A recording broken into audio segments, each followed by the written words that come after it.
cita-cita pengen jadi hafiz Al-Quran. Harus ada cita-cita dari kita harus jadi hafiz. Sedikit bicara tentang bab hafal Quran buat kita yang gak mondok nih. Kalau teman-teman pengen jadi hafiz, targetnya jangan setahun atau 6 bulan hafal, itu jadi putus asa nanti. Memang motivasinya ada orang yang 3 bulan hafiz, 6 bulan hafiz, setahun hafiz, tapi kan dia mondok 24 jam menghafal Quran. Kita kan banyak kesibukan yang lain yang lebih realistis. Berapa? 6 tahun hafiz. Gimana cara 6 tahun hafiz? Sekarang rata-rata usia kita berapa? Sebutlah rata-rata 20 tahun ya. Ada yang 22, ada yang 19, rata-rata 20 tahun. Ustadz segitu juga? Ya kurang lebih lah. Rata-rata 20 tahun. Berarti 26 tahun itu cepat banget. Ya udah deh, jangan terlalu 6 tahun, 10 tahun. Kalau kita mau menghafal Quran 10 tahun hafiz, berarti sehari kita cuma perlu menghafal 2 baris. Sehari 2 baris. Dibagi 5 waktu sholat. 2 baris itu alif lam mim dzalikal kitabul la raiba fihi hudal lil muttaqin alladzina yu'minuna bil ghaib. Segitu. Enggak sampai 1 ayat kan?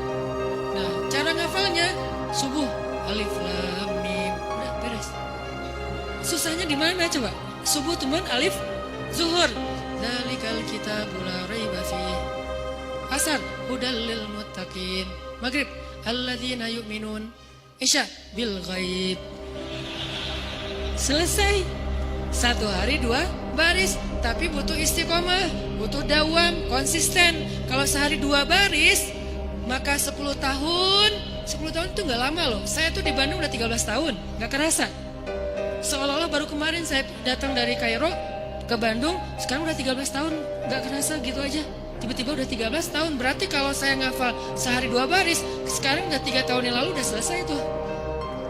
Berarti semua kita bisa jadi hafiz sebetulnya kalau udah lancar tahsinnya. Sehingga kita meninggal berstatus hafiz. Bukan untuk pamer ke orang, bukan untuk taruh di Instagram bio hafiz Al-Quran. Itu mah bebas lah, terserah niat ya. Saya kan gak mau menjudge kan. Ada orang yang menaruh gitu supaya jadi syiar, ada yang mungkin dia riak. Kalau dia riak dia rugi. Kan ngafal Quran gak gampang, masa mau dihabisin dengan hanya taruh di bio, rugi banget tuh. Ini kenapa saya sedikit masukin ke bab hafiz. Saya berharap kalau ada yang dengar ceramah ini jadi termotivasi menghafal Quran, saya dapat pahala dari yang menghafal itu. Ternyata targetnya gampang, 2 baris sehari, 10 tahun khatam. 2 baris itu gampang banget. Alif alhamdulillah, zuhur rabbil alamin, asar ar-rahman, maghrib ar-rahim. Segitu doang hafalnya, gampang banget. Kul, zuhur, ya, asar, ayyuhal, gitu doang kan? Saking gampangnya. Kapan itu khatamnya Ustadz? Gak tahu pas sakaratul maut kali. Saking pendek-pendeknya. Nah, maksud saya target sebelum meninggal hafiz. Tapi kan kita gak tahu usia kita Ustadz. Memang kita gak tahu. Ini mah target semampu kita. Kalau meninggal sebelum 10 tahun, yang penting kita udah punya niat. Siapa yang berniat baik dan tidak tercapai, maka dia dapat pahala kebaikan yang utuh. Siapa yang tercapai, dia dapat pahala 10 kali lipat. Kalau kita meninggalnya usia 40 tahun, usia 50 tahun, udah hafiz. Tahu gak kedudukan hafiz di akhirat nanti kayak gimana? Itu keren banget. Harus cemburu kita sama orang yang hafiz tuh. 1, dijamin surga. Kalau dia ikhlas, dijamin surga. Kita tuh bukan golongan sahabat. Saya kemarin pas datang ke kuburan Uhud ya, namanya Jannatul Uhud, surga Uhud. Kenapa? Karena di situ dimakamin 10.000 ahli surga. Pas saya datang ke kuburan Uhud, saya ngerasa duduk aja lama di situ ya, mikir beruntung banget ya mereka, semua dijamin surga. Duduk di kuburan Uhud itu nggak ada serem-seremnya. Benar-benar namanya surga Uhud. Karena kayak kita duduk di atas taman surga. Kan datang ke kuburan itu ada agak-agak serem gimana gitu kan. Ini nggak ada seremnya sama sekali, nyaman, merpatinya banyak, hingga di atas kuburan-kuburan itu. Dan di atas kuburan itu kita bisa tahu beberapa, ini kuburan Sayyidah Aisyah, ini kuburannya Ibrahim anak Rasulullah, ini kuburannya Imam Malik, ini kuburannya misalnya siapa, Fatimah, ini kuburannya Ummu Kulsum, putri-putri Rasulullah. Duduk aja di atas kuburan para sahabat. Beruntung banget ya mereka dijamin surga. Kita nggak dapat kesempatan itu karena nggak sezaman dengan Nabi. Tapi kita punya kesempatan lain. Gimana? Hafiz Al-Quran, dijamin surganya.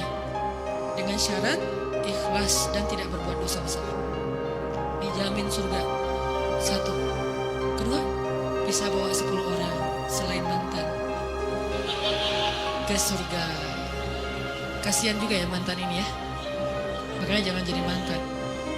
10 orang. Siapa aja? Ayah, ibu, udah pasti tuh. Makanya saya pengen menghafal Quran biar kalau saya khatam, saya ngerasa di dunia tuh belum sempat berbakti sama ibu dan ayah saya. Keburu meninggal pas tsunami. Nanti saya pengen berbaktinya di akhirat. Berbakti di akhirat, hafal Quran. Sehingga nanti di akhirat saya berharap berhusnuzon ke Allah, bukan sok pede ya. Kayak Ustaz udah paling pasti masuk surga aja. Bukan, husnuzon ke Allah. Nggak boleh sok pede. Kalau sok pede namanya mentazkiyah diri sendiri. La tuzakku anfusakum. Berhusnuzon ke Allah, Allah maha menepati janji. Saya bisa bawa, mak, yuk ikut abang. Kemana bang? Surga. Kan enak ya. Bapak, yuk ikut abang. Kemana? Surga. Kakak saya meninggal juga di tsunami. Itu buat saya ibu kedua saya setelah ibu saya, karena dia paling banyak berkorban. Kak Ayus, yuk ke surga. Kemana? Ayo ikut abang. Kemana bang? Surga. Itu tuh kayak goals, akhirat goals lah. Kalau kita punya life goals, ini adalah akhirat goals. Buat siapa lagi? Istri. Buat siapa lagi? Anak. Kalau semuanya hafizah, ya berarti lebih banyak lagi yang bisa kita bawa. Itu tuh keren banget.